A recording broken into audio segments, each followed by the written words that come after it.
ఎవరు తెలుసు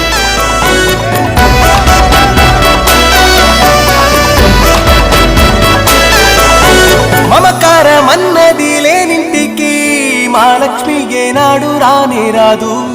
ఆప్యాయతన్నది లేని నాడు ఆ మనిషి బతుకసలు బతుకే కాదు.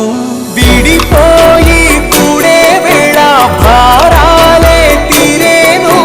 దూరాల నవే నాడో తీరాన్ని చేరేను. ఇంకొక జన్మంటూ ఆ దేవుడు నాకిస్తే మళ్ళీ బంధం నాకెమ్మని వరమడిగేస్తా. ఎవరేమి అంటున్నా ఎవరేమి చేస్తున్నా అనుబంధమే నాడు తీరనిది. నేనున్నా ఈ రోజు సంతోషం సంతాపం ఏమొచ్చినా గాని సంతోషం మాత్రం మేం పంచుకుంటాం. దేవుళ్ళలా మీరు మా కళ్ళ ఉంటుంటే సేవకులై సేవ చేసుకుంటా.